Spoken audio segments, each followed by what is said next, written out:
This is the brand new Honda Civic Type R. It's the 6th generation Civic Type R and it's shaping up to be the best one ever. In this video I'm going to tell you everything you need to know about it, because I'm Matt Watson and you're watching Car Wow. Buy, sell, Car Wow.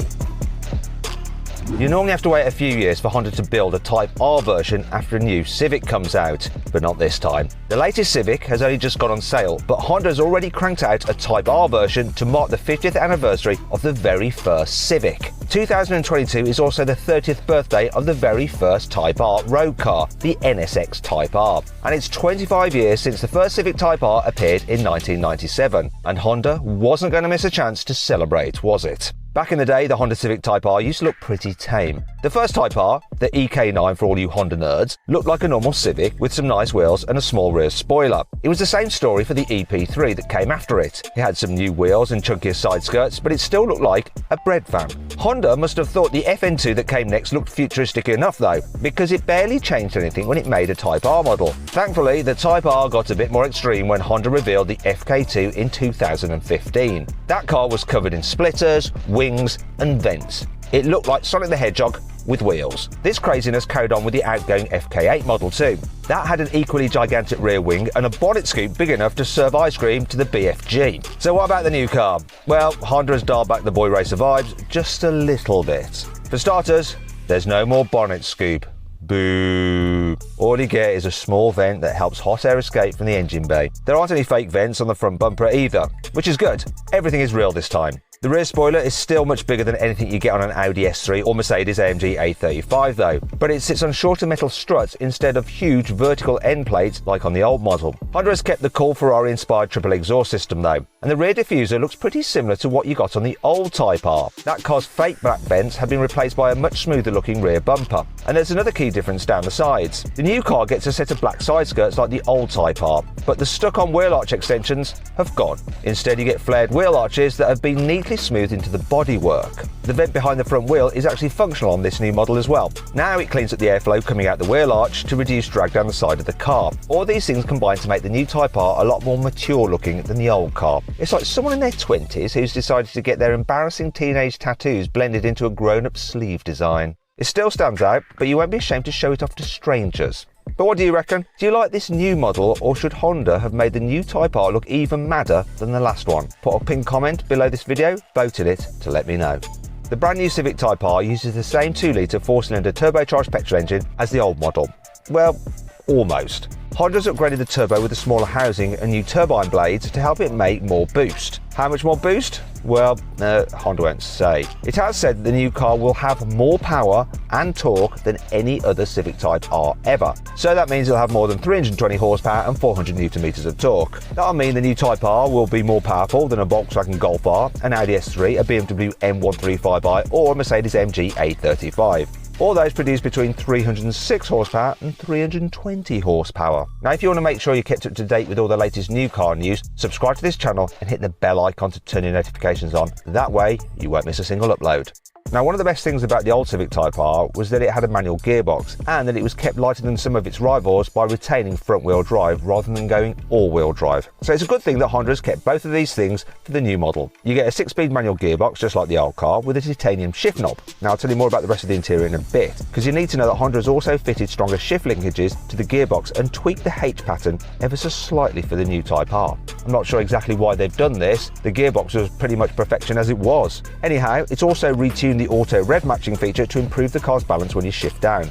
Once again, never noticed any problems with this. Hopefully they haven't gone and meddled with it and actually made it worse. Now, if you want to find out more about the Civic Type R, click on the pop-out banner in the top right-hand corner of the screen or follow the link in the description below to watch my review of a special limited edition Type R. Now you'll see exactly what this new model has to beat.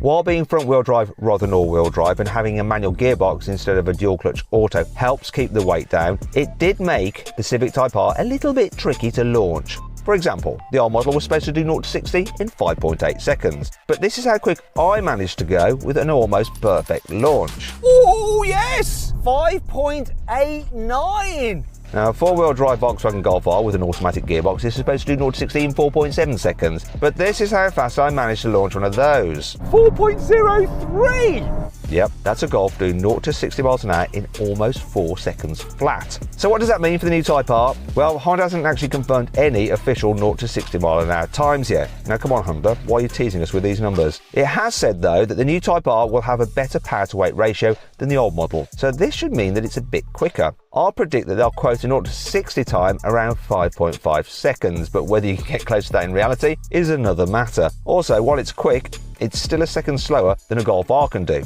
However, you don't buy a Honda Civic Type R to do launches and drag race though, do you? Well, unless your name's Matt Watson and you work for Carwow. You buy one because they're absolutely brilliant to drive on track.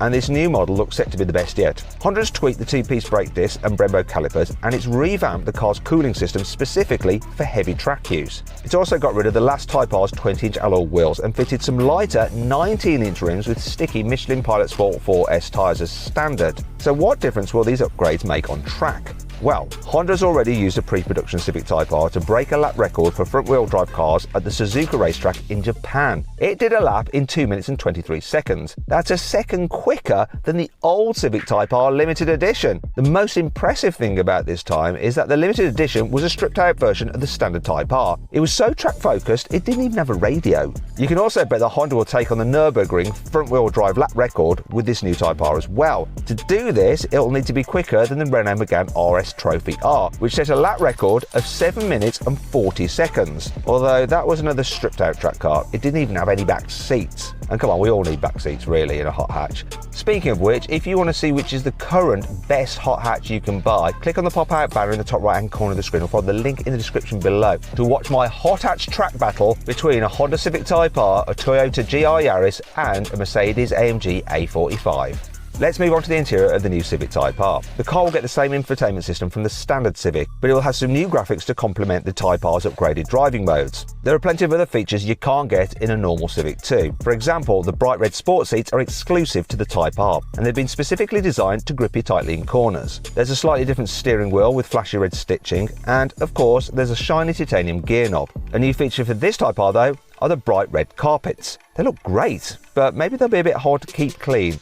Another new upgrade for the latest Type R is an improved data logging system called Honda Log R. This lets you monitor a load of inputs from the car's onboard sensors using your smartphone. It has a built-in stopwatch, a tyre load monitor, and it can give you tips to help improve your lap times. Another new feature for this Type R is the individual driving mode. This lets you pick your favourite engine and suspension settings from the car's Comfort, Sport and Plus R modes and combine them in any way you like, much like you can in a Hyundai i30N. For example, you could add the engine in Plus R mode and the suspension in Comfort, ideal for bumpy British back roads. Or you could have the tamest engine setting with the stiffest suspension if you're completely mad.